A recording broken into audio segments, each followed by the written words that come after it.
บ่แม่นคนที่ปรารถนาเอาอย่างอื่นคือว่าเวลาเฮาให้ทานจะไปหวังผลในทานจะมีจิตผูกพันในผลในทานคือบ่ต้องไปคิดว่าทานนี้สิได้เป็นนั่นเป็นนี่ทานนี้สิได้สมบัติแบบนั้นแบบนี้บ่ต้องคิดบ่ต้องไปคำนึงถึงมันเลยว่ามันสิได้เป็นหยังกะสร้างสิได้หยังกะจังบ่ได้หยังกะตามนี่เรียกบอกว่าให้ทานโดยบ่ได้หวังผลแต่เฮายังไปหวังผลความคิดของเฮายังไปอาลัยอาวรณ์ย่านบ่ได้ความสุขย่านบ่ได้ร่ำได้รวยย่านบ่ได้หลายๆอย่างที่เฮาเข้าใจว่าทานต้องได้นั่นต้องได้นี่ต้องมีผลตอบแทนตามความจริงแล้วเฮาเป็นผู้เฮ็ดแท้ๆมันสิไปใสเลยนี่มันก็เป็นของเฮาคือเก่านั่นแหละแต่เฮาบ่ทันได้พ้นแต่ว่านี่เฮาทานเพื่อการดับทุกข์บ่แม่นทานเพิ่มทุกข์แต่ท่านเพิ่มทุกข์มันสิหวังมันสิขอมันสิปรารถนามันสิอธิษฐานขอให้ได้นั่นขอให้เป็นนี่ขอให้บุญรักษาเทวดาคุ้มครองขอบ่มีโรคมีภัยไข้เจ็บขอให้ผู้นั้นลูกเต้าแล้วหลานของร่ำรวยตัวเองก็ร่ำรวยขอให้ขจัดปัดเป่าขอให้พ้นภัยพ่านบ่ต้องไปขอมันดอกนี่แหละทั้งว่าเฮาเน้นเอาท่านเพื่อการดับทุกข์เลยท่านนี่สามารถที่จะทำให้ถึงพระนิพพานได้ถ้าเฮาว่างใจในทานเป็นไม่หวังผลในทานไม่มีจิตผูกพันในผลแห่งทานนี่อันดับหนึ่งทานยังก็แล้วแต่ ทานนี่แล้วก็ในการทานน่ะเนาะบ่จำเป็นต้องไปจำเพาะเจาะจงกับไผอีกทานนี่เป็นสังฆทานนั่นแหละแต่ว่าเมื่อทานแล้วให้อุทิศผลบุญผลทานยังก็ว่าไปอุทิศผลทานบุญกุศลกรรมดีที่แต่ของเคยทำมาอย่างเช่นว่าเฮาทานนี่คือเฮามาใส่บาตรกับช่างใส่ซ่องเงินก็ตามหรือผ้าหรือบาตรหรือทุกอย่างที่เฮานำมานั่นแหละอาหารจาราสาลูกเครื่องนุ่งห่มที่อยู่อาศัยเครื่องอำนวยความสะดวกตลอดทั้งหลายๆอย่างที่เฮานำมานั่นแหละขอผลทานบุญกุศลกรรมดีที่ข้าพเจ้าก็ทำมาทั้งหมดนี้จงถึงแด่มารดาบิดาข้าพเจ้าญาติข้าพเจ้าเจ้ากรรมนายข้าพเจ้าตลอดทั้งสรรพสัตว์ทั้งหลายไม่มีที่สุดไม่มีประมาณทุกหมู่เหล่าบรรดามีสาธุแค่นี้พ่อนี่คือทานเขาบ่ได้ไปหวังผลว่าขอข้าพเจ้าจงร่ำรวยเกิดพบใดชาติใดขอให้พบเมืองแก้วขอให้แค้วบ่วงมารขอให้พบภาษีอานในอนาคตการโนนเทินอย่าไปว่า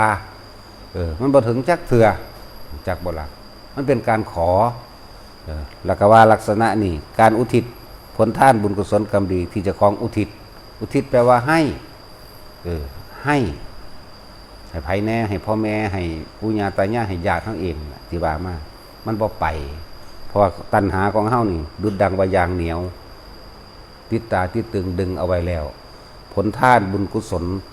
กรรมดีต่างๆที่เฮาเคยเห็นมามันบ่ไปเพราะว่าตัวเองทำเพื่อตัวเองจากบ่นี่ทำเพื่อให้ได้สิ่งที่เจ้าของปรารถนาเพื่อให้ได้ความร่ำรวยเพื่อให้ได้ยศถาบรรดาศักดิ์เพื่อให้บ่มีโรคภัยไข้เจ็บเพื่อให้อายุยืนเพื่อให้ชนะภัยพ่านม่านทั้งปวงอีกเพื่อให้บุญรักษาเทวดาคุ้มครองเพื่อบ่ให้พัดพลาดจากบุคคลที่รักเพื่อให้ผู้นั้นผู้นี้จะสอบได้เป็นนั่นเป็นนี่ยศถาบรรดาศักดิ์นี่แหละจึงบอกว่าพวกผลทานบุญกุศลกรรมดีที่เฮาเฮ็ดมาแล้วมันบ่ไปแต่เฮาแลกเฮาขอเด้อแต่เฮาทานเนี่ยเพื่อดับทุกข์ทานเพื่อมันสิเป็นไปเพื่อพระนิพพานของมันเองดอกจึงไม่หวังผลในทานบ่มีจิตผูกพันในผลแห่งทานบ่ได้ไปสั่งสมว่าให้ได้ให้ดีให้มีให้เป็นใดๆทั้งสิ้นท่านนี้เป็นท่านที่ถึงพระนิพพานได้คนที่ท่านในลักษณะนี้ความคิดมันสิบ่เข้าไปติดผูกพันในสัญญามันสิบ่คิดจากได้บ้านใหญ่ตดถามบรรดาศักดิ์หรือบ่เจ็บบ่ปวดบ่ป่วยความคิดเฮาบ่มีหม่องตั้งเฮาบ่ไปตั้งเฮาบ่ไปคิดถึงในสิ่งที่เฮาอยากได้นั่นเองคนท่านแบบนี้เป็นก็ต้องฟังธรรมะดูเอาฟังบ่อยๆมันจึงจะเข้าใจท่านแบบนี้คนมันสิตายมันก็บ่ได้คิดถึงหยังมันสิว่างความรู้สึกเป็นกลางๆเอาไว้ท่านโดยอุเบกขาอันนี้ความคิดเฮาสิบ่ไปหาบ้านบ่ไปหาคนหักบ่ไปหาทรัพย์สมบัติใดๆทั้งสิ้นมันสิกลางๆเวลาพวกจังสี่ท่านแล้ว ตายแล้วไปสู่พรหมกายิกาเป็นเบื้องต้นนี่อยากว่าอะไรเมื่อเข้าสู่พรหมกายิกาแล้วสิ้นบุญตรงนั้นสิ้นฤทธิ์สิ้นกรรมตรงนั้นแล้วขึ้นสู่อนาคามีเลยความคิดมันบ่อยากได้มันบ่อยากเป็นวันนี้มันก็ไปสู่อนาคามีแล้วก็สิได้ปรินิพพานได้อรหันต์ได้นิพพานอยู่ที่อนาคามีนั่นเองนั่นแหละนี่เรียกว่าท่านเพื่อการดับทุกข์ท่านเพื่อให้พ้นทุกข์ต้องบ่หวังผลในท่านบ่มีจิตเพราะในผลแห่งท่านบ่ได้สังสมเพื่อความอยากได้หยังท่านแบบอุเบกขาอุทิศผลบุญผลท่านไปนั่นแหละท่านก็ให้มีบัดนี้เรื่องภาวนาบ่ต้องไปรู้อีหยังมากมายบ่ต้องไปจดจำความรู้อีหยังมากดอกเฮารู้ว่าโรคนี้บ่เที่ยงบ่จีรังยั่งยืนนะเป็นทุกข์สุดท้ายก็ต้องแตกดับตายด้วยกันทั้งปวงเฮารู้ว่าการเกิดมีความป่วยมีความแก่มีความเจ็บปวดเป็นธรรมดาหิวร้อนหนาวพัดพรากจากสิ่งที่รัก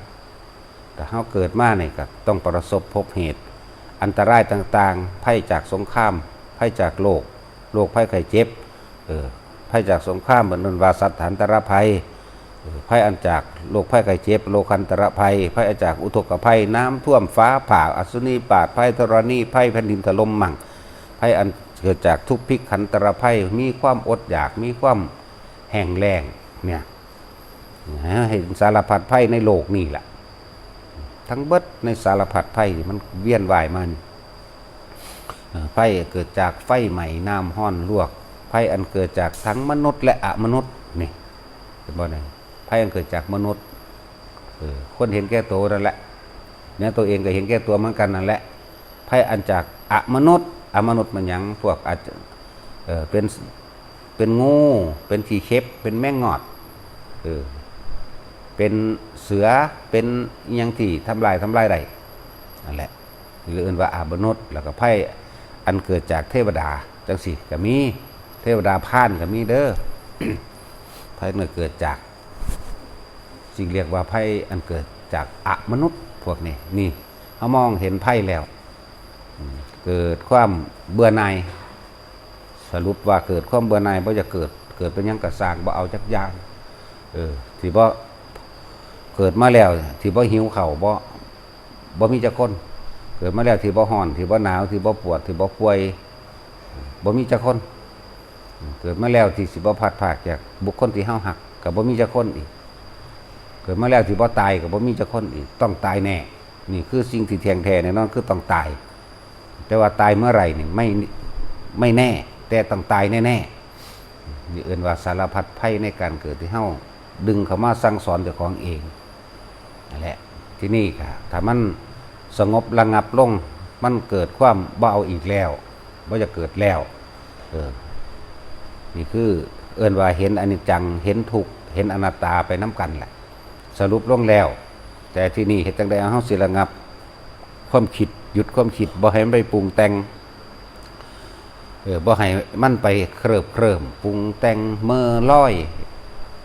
ละเม่อลอยไปอยากได้อยากดีอยากนี้อยากเป็นนั่นนี่เฮ็ดจังได๋เฮาสิหยุดระงับนี่มันได้ถึงบอกว่าทุกคนจับเอาเคล็ดลับมันโลดทุกสิ่งทุกอย่างสิดับทุกข์ได้ด้วยการรู้อยู่ในลมหายใจนั่นแหละเวลาใดมันเกิดขึ้นเวลาใดความคิดนั่นน่ะเกิดตัดเข้าลมปั๊บโลดอย่าเอาความคิดหามความคิดมันหามบ่ได้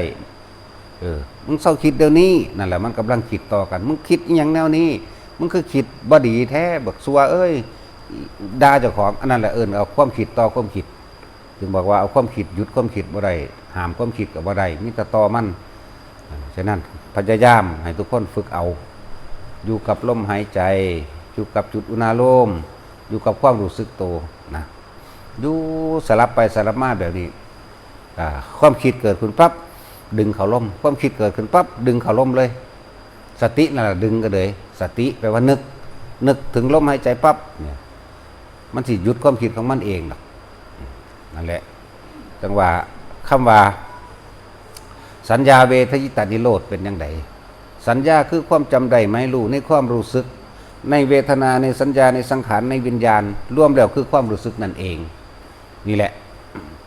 ความรู้สึกอันเกิดจากตาเฮาเห็นปึ๊บเฮาสิมีความพอใจมั่งบ่พอใจมั่งสองอย่างนั่นแหละ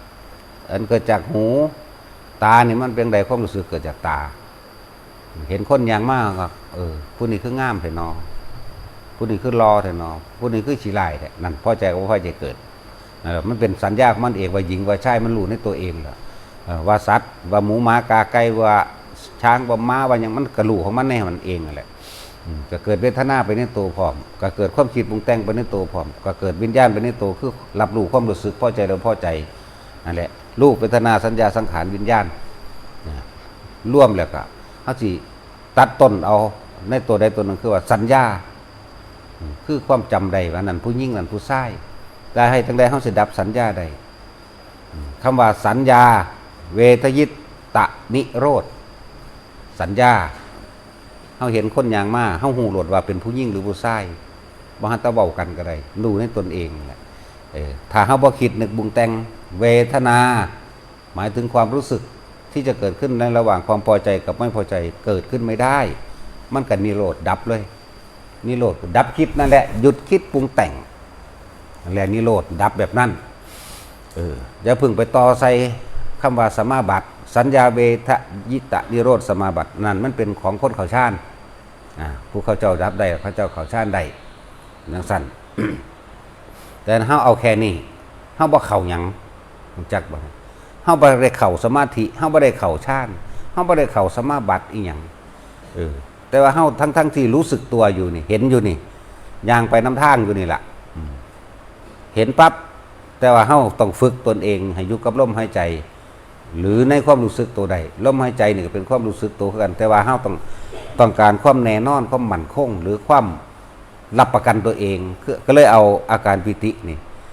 เข้ามานิ่มๆนวลๆระหว่างกลางหน้าผากเฮาเองเฮาเน้นสมาธิมื่นตาทำจิตให้ตั้งมั่นอยู่ในฐานเน้นความมื่นตาลืมตาบ่ได้เน้นรับตารับตาเฮาก็บ่ว่าผิดถูกเหมือนกันถูกทุกอย่างรับตาก็ได้ลืมตาก็ได้นั่นแหละเฮาบ่ได้เน้นแต่เฮาเน้นลืมตาเฮาสิดับสัญญาเวทยิตานิโรธแบบใดฝึกลมหายใจเข้าออกก็รู้เย็นอยู่ในโพรงจมูกแค่นี้บ่ต้องล่วงลงไปในท้องบ่ต้องไปหาในลำคอบ่ต้องไปท้องบ่ต้องไปสะดือเย็นอยู่ในระหว่างในโพรงจมูกดังเจ้าของเองนี่กับเอาความรู้สึกอันนิ่มๆนวลๆอยู่ระหว่างกลางคิ้วเฮาเกิดขึ้นได้แล้วบัดนี้ต่อไปมันสิมีว่าบางคนมันก็เกิดกลางหัวบางคนเกิดกลางอกเด้อแต่ว่าในที่นี้ให้พวกเฮาไปขยายความเอาเองตัวไปแตกแขนงเอาเองตัวว่าเจ้าของเกิดแบบนี้นะนั่นแหละจังว่าถ้าฝึกไปแล้วยืนเดินนอนนั่งแต่ละคนบ่ได้ให้รับตาแม้นจะหลับตาก็ไม่ผิดเด้อแต่เฮาเน้นมื่นตา ความรู้สึกในลมหายใจกะรู้นิ่มๆนวลๆนึบๆตึงๆอยู่หน้าผากกะรู้เฮาก็เดินไปตามถนนหนทางเฮานี่แหละเห็นคนอย่างมาเขาบอกกันเรื่องนั้นเรื่องนี้กะรู้แต่ว่าบ่นำสิ่งที่เห็นที่ได้ยินนั่นเขามาคิดนี่แหละเอิ้นว่าดับสัญญาจักคนถ้าเฮานำเขามาคิดมันจะเกิดความสงสัยผู้นั้นเว้าผิดผู้นั้นเว้าถูกนั่นมันไปยืนยันตัดสินล่ะถ้าว่าผิดว่าถูกแล้วความพอใจแล้วบ่พอใจก็เกิดปนไปนำกันนั่นเด้เกิดปนไปนำกันนั่นแหละถ้าว่าเฮาเขาย่างคุยกันไปเรื่องนั้นเรื่องนี้เฮาก็รู้แต่ว่าเฮานี่บ่ออกไปคิดนำเขาเพราะว่าเฮาเอาความรู้สึกนึกคิดเฮาเองมาไว้ในลมหายใจนี่กับอยู่ใน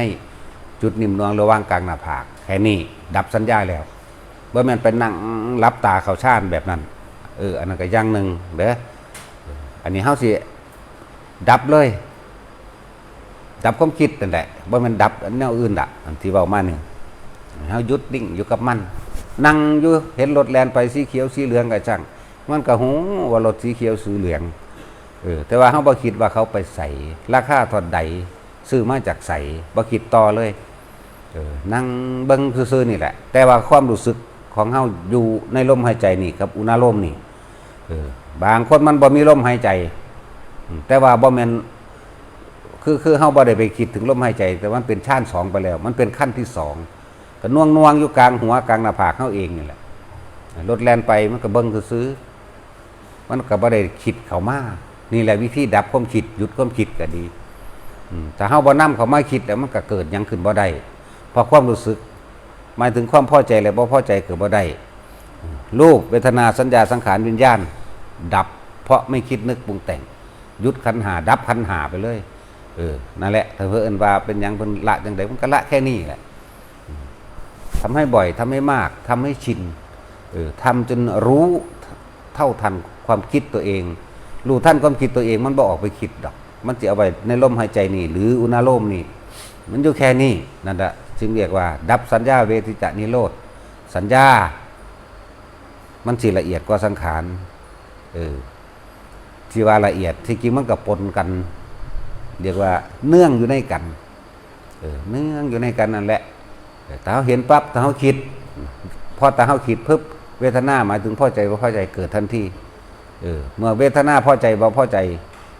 เวทนาหมายถึงเอาเวทนาใจเด้เอาความรู้สึกทั้งใจเอาความเอาวิญญาณเลยเอาความรู้สึกเลยวิญญาณก็คือความรู้สึกนั่นแหละวิญญาณกายนี่ก็คือความรู้สึกว่าเจ็บปวดร้อนหนาว